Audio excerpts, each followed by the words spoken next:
What's going on, everybody? So I am back today to talk about a film that got put on Shudder recently that I was actually really looking forward to see. There's a record company I really like who puts out vinyl soundtracks pretty consistently that put the score to this film up, and I was really excited to eventually watch this movie.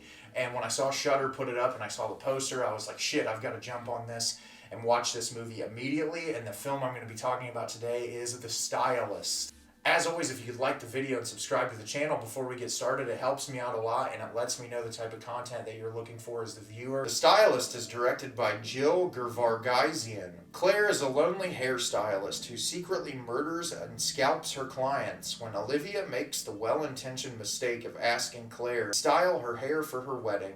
She becomes dangerously obsessed and her sanity starts to slip away with the bloody consequences. I read some reviews online about this movie calling it a modern-day maniac, and it is in a way a modern-day maniac. A while back ago when I was doing horror film reviews in the month of October, I talked about the original Maniac and the Maniac remake from 2012. I really loved those movies because they were a deep dive into the psyche of these characters.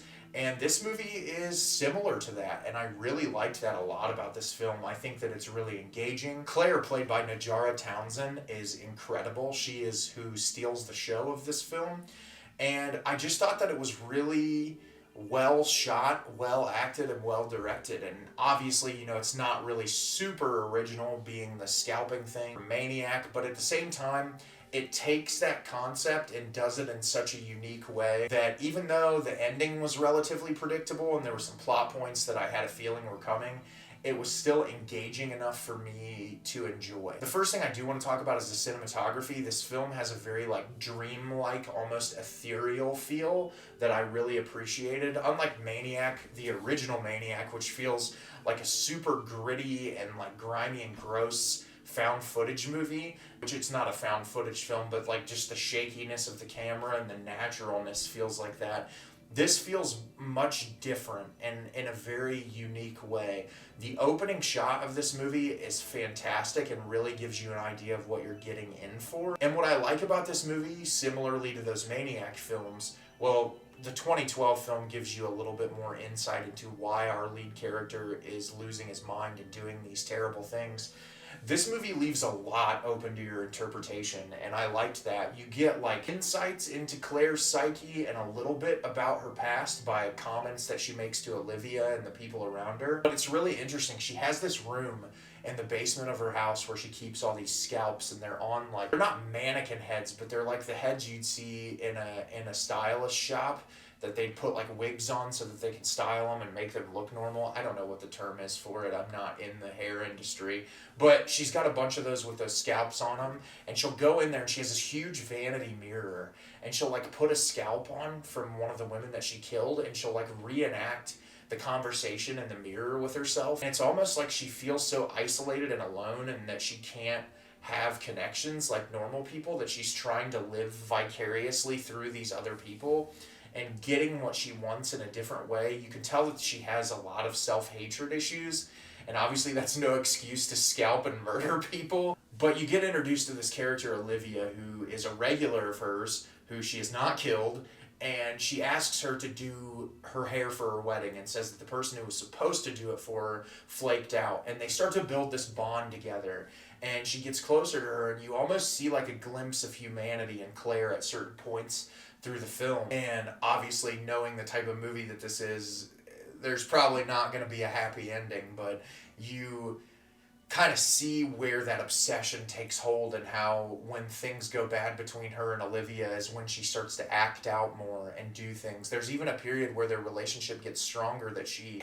goes and buys all this stuff to hammer off the entrance into the basement of her house so that she can't get into that room, as if she's trying to separate herself from that.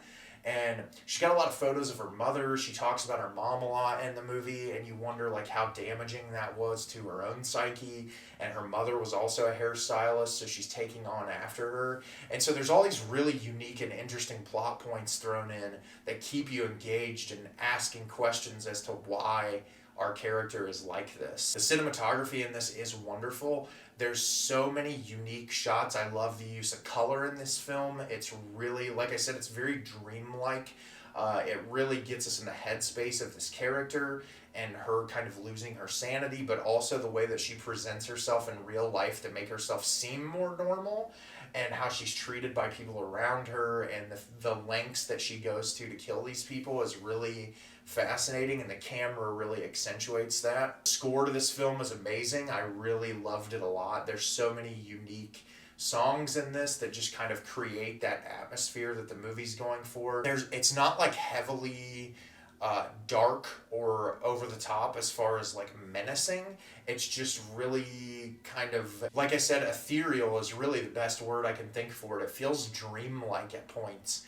And I liked that a lot about this film. So yeah, I don't have much more to say. I really think this is a film you should just go in and watch. It has really great performances. I thought that it was really well shot and well directed. It's a little bloated at times. Like I said, being that this is so similar to films that have existed prior, it has a couple problems that it falls trope to.